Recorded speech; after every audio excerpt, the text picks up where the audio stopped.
time to finish our rocky shorelines.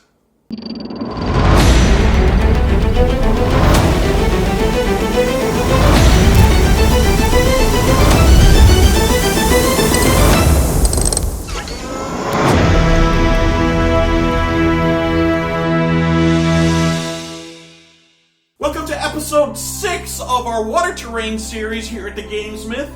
Now, if you haven't watched episode 5 yet, please go and check that out first before you watch episode 6. And if you've already seen it, then we'll head to the table. I'm also going to ask that you stick around to the end because I have a special note to someone who really contributed to the channel. We're going to start part 2 of our build with the same aluminum foil. This step works best if you cut your tin foil into 5-inch or 13cm squares ahead of time. The measurements don't have to be exact, but you want them to be large. We're going to use our squares to cover our cardboard rocks and our canvas base. The small squares will work better to cover the build rather than in large sheets. Just like in our other videos, we want to crumple the tin foil in order to create a wrinkled texture. The texture will serve as both our rocks and our water. We use the same 60/40 PVA water mixture that we created in episode 1 of the water terrain series. As expected, you cover the tin foil with the glue. Make sure to get the corners and the edges of the tin foil so they don't lift up when the glue dries. Then we mold the tin foil to our rocky base, pressing the foil tight against the cardboard shapes. Along the edges, make sure you have enough foil to fold over the bottom of the base. Once the first piece is secure, we can repeat this process as many times as it takes in order to cover the entire board. It's very important that you press the foil tightly against the cardboard rocks. After the glue dries, any air pockets that are left behind will be quite fragile. If you press a finger or miniature against such an air pocket, the foil will tear and expose the cardboard underneath. Likewise, if the glue isn't pushed right up to the edges of the foil, they will lift up as the glue dries. As we're finishing covering our base, it should be noted that you want to give it at least 8 hours in order to dry. The glue actually dries faster than that, but you want the water to completely evaporate in order to create the wrinkled textures. Here's a view of our completed tinfoil base. I really like the texture that the tinfoil creates on both the water and our rocks. I have some primer left over from a previous build, and I think I'm going to use that on this. This skeleton bone primer from Army Painter will help our acrylic paint stick to the tinfoil. It won't matter much for this build, but the color of the primer and the decorative sand I'm using match rather closely. Please check out our foundations video on base coats and primers. I'll put a link in the top right corner for you. Now after the primer is dried, you can see all these wonderful textured features. However, we can also see several tinfoil seams and tears. We'll deal with those in just a minute. Now I want to do a little bit of planning in order to match the water line with our beach tiles from episode 2. This will allow me to use these tiles side by side so I can create a larger shoreline if I want one. Next, I'm going to use these pebbles to help cover up the tears in the tinfoil seams. We can just use our hot glue gun in order to cover the target area. I want to use more than an ample amount of pebbles in order to catch as much of the glue as I can. Of course, we should also use a stick or a tool of some kind in order to press the pebbles into the hot glue in order to avoid any burns. You can add more hot glue in order to build up the features as you see fit. When covering unsightly features this way, you want to avoid creating obvious geometric patterns. Add the rocks to create an organic or random pattern rather than one that looks fake or artificial. Here's our final view of our base with the pebbles step completed. Unfortunately, we're still going to have a few pebbles that fall off. As a result, we'll mix some Mod Podge and gray paint together in order to reinforce the grip on the pebbles. I've already mixed some Mod Podge and dark gray paint together in a 60/40 mix. When it comes to the pebbles, it's okay to glob the Mod Podge in so that the mixture flows down into the nooks and crannies. My original idea was to paint these rocks brown, but I changed my mind and went with the more traditional gray. I thought the gray would contrast better when the sand layer is added. I also recommend that you keep the paint mixture only on the rocky features. I think you get the idea of what I'm doing here, and I'm going to skip to the end. Now that we've covered the features we want with our Mod Podge and paint mixture, we just need to let it dry so we can move on. 4 hours later, we're going to add some light gray highlights to our stones. I just want to use this light gray in order to break up the dark gray shapes. I really don't have any pattern or design in mind when I'm doing this. I suppose I could paint some striations on the rocks if I wanted to show erosion. However, I don't want to spend the time involved in doing that particular kind of paint job. I just want a few areas of brighter color that break up the visual surface. Next, we'll use white in order to dry brush our rocky features. We'll need a brush with a flat toe and a napkin in order to clean our brush with. If you're new to dry brushing, please check out our foundations video on the subject. I'll put a link to the video in the corner for you. With this dry brush, I'm actually loading the brush more than usual because some of the tinfoil features have flattened out. By adding a thicker dry brush layer, I can make those features pop more than I could with a thin dry brush. And it will save time so I don't have to stack multiple thin layers. I'll zoom in with the camera so you can see what I mean. I'm still using the dry brush to only capture the highest surface features, but with more paint than a light dusting. When it comes to the pebbles, however, these features are quite obvious. I can dry brush these as I would normally. I want to preserve the deep shadows in the recesses between the pebbles. Now this might seem like a monotonous task, and it is, but I tend to think of it as practice for my dry brushing skills.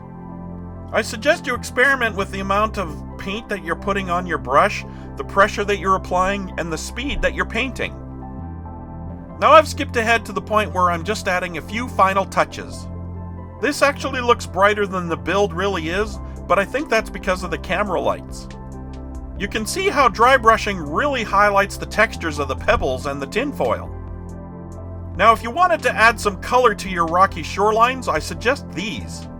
Anyone who lives on the coast or has seen rocky shores when the tide is out will know how colorful they can be. I would add the colors at the water's facing edge and just create a few tiny clusters of color. However, I want to be able to use these tiles for rivers as well as oceans, so I'm not going to add any extra color to this. Rivers don't actually have tides, so I think the clusters of color would look awkward. Next, we're going to add our sandy areas to our rocky shorelines. The last time we used this decorative sand was in episode 2 of the Water Terrain series. That was a month ago. This mixture has held up rather well.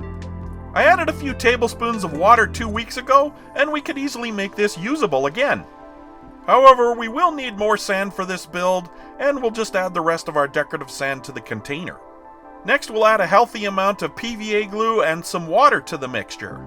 We can stir this up, and we want to create the consistency of oatmeal so that the mix will actually flow a little bit. Also, make sure that the mixture is an airtight container so that you can use the leftovers later. Next, I recommend that you use a tray of some kind, like a cookie sheet. This mixture can be quite messy. I also suggest using a heating pad or some other object to raise your tile off the flat surface. When you add the sand glue mixture to the tile, gravity will pull it flat and cover the edges of the tile. If you have your tile on a flat surface, you'll end up actually gluing it to that surface. I'm putting the sand around the outside edges first. You may remember the mark we made on our tile after we primed it. I don't want the sand mixture past that point, so I can line up my beach tiles with my rocky tiles. Next, we add our mixture to other locations on the board. We just need a thin layer. The mixture will flatten itself out as it dries. I also suggest that the layer be thinned out as much as possible as it gets closer to the edge where the water is approaching from. When you're ready to let this dry, make sure you leave it in a well-ventilated area on a flat surface for at least 8 hours. 24 hours would be ideal, but you can get away with 8 to 10. In my case, I waited overnight for the sand to dry. Our sandy layer has leveled out quite nicely. The edges of the board are covered quite nicely too. Next, we're going to start adding our tissue paper, as we did in episodes 1 and 2 of our Water Terrain series. We'll start with the black tissue paper from the dollar store. I've cut these sheets to size ahead of time so that this will actually go faster. We also have our glue mixture from earlier in the video.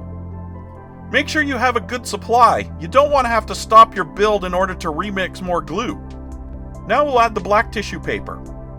We'll put the black tissue paper at the bottom from the direction that the water is approaching.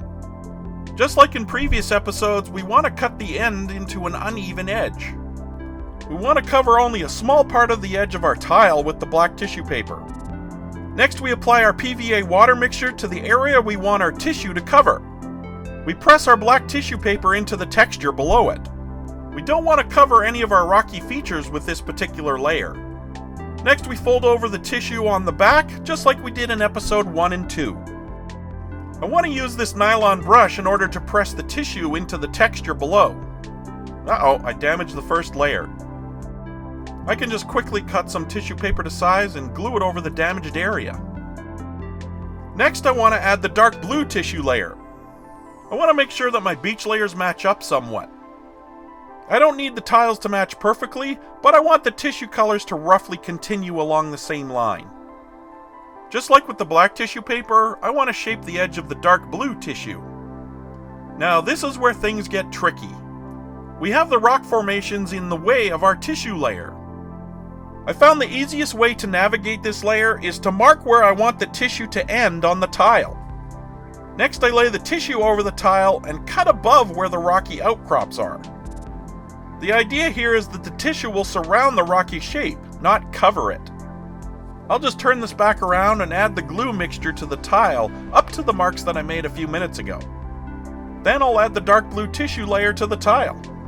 Now we just press the tissue into the textures below. We can wrap the excess tissue around the stones like flowing water. We can add some glue to get the paper to hold the shape we want. Again, we have to secure the tissue to the back of the tile. For the light blue layer, we repeat the whole process that we just used for the dark blue layer. We need to make sure that the light blue covers the tile down to the edge so that we can fold it underneath. If you're not satisfied with how the layer is shaping up, you can always add multiple layers. Make sure you have glue all the way down to the edges of the tile so that the tissue won't separate. The key with the light blue layer is to make sure that the different parts of the tissue create the illusion that they're flowing around the rocks. We can shape the tissue by wetting it with the glue mixture and using a tool, in this case a nylon brush, in order to shape it. You can also tear smaller pieces of tissue into the shape and size you want and place them where you want. I like tearing tissue into jagged pieces and using the brush to shred the edges so it looks like the water is rolling up the beach. Don't hesitate to experiment in order to find a technique that works the best for you. When you're finished, let it dry at least 4 hours before moving on to the next stage. We're going to be using white acrylic paint for our frothy water effects. Just like we did in episode 2 on our beach tiles, we want to be a little more generous with our paint. This is especially true where the tissue paper is raised higher than the surrounding area. We can think of these as splashing whitecaps or foamy froth at the water's edge. I'll zoom in a little closer and you can see the detail of how I'm painting this. We want to repeat this technique all along the shore where the water meets the rocks. When it comes to the larger open areas, we want to return to a more traditional form of dry brushing. We only want to put paint on the highest surface textures in order to give us a wave-like appearance. Like I suggested earlier, this is a great opportunity to experiment and practice your dry brushing. You can greatly affect the appearance of a build depending on how you paint it. Now that we're done, I'm generally happy with how this build turned out. However, there is too much black tissue paper down here at the bottom. I also don't think I was careful enough with the dry brushing, so there's too much white on the deep water. When I place the two boards together, I'm very happy with the results. These tissue layers sync up well enough for table play, and there's a definite feeling of motion on the boards. When next to the beach tiles, the tissue colors don't sync up that well, at least on one side, but they do sync up much better on the other side. By adding my other rocky tile on the other side, I have a great location for a beach encounter. I could use these tiles on a coastline or a very active river. Also, you might want to spray a gloss finish on your water, but I chose not to for this build. Although I may change my mind about that later on. As I said, overall I'm very happy with the final results. Thanks for sticking around to the end. I just wanted to give a shout out to Robert Spears, who was an awesome subscriber who comments quite frequently on all our videos. He commented on our episode 5 when I asked for people's suggestions on how to improve or finish that build. He came up with an idea for using cellophane for water effects, and I checked it out, and this is an awesome material. It creates a really cool coloring effect. I just need to work out how I'm going to mold it in order to hold its shape. I think I might use this for a splashing effect. So thanks a lot, Robert. I really appreciate it. Mixing these rocky tiles with my beach tiles will give me a lot of mileage in my Kingmaker and Skull and Shackles adventure paths. I can even put the water tiles next to them in order to create more diverse environments for our game table. I hope you found some useful and inspirational ideas in this video. If you'd like to support what we're doing here at the GameSmith, please hit the subscribe button. If you're already a subscriber, please hit the thumbs up button and leave a comment. You might also check out our blog at thegamesmith.org. We post the building materials for all our crafts on our website too. You might also check us out on Facebook, Pinterest, and Instagram. Until next time, I'll see you at the table.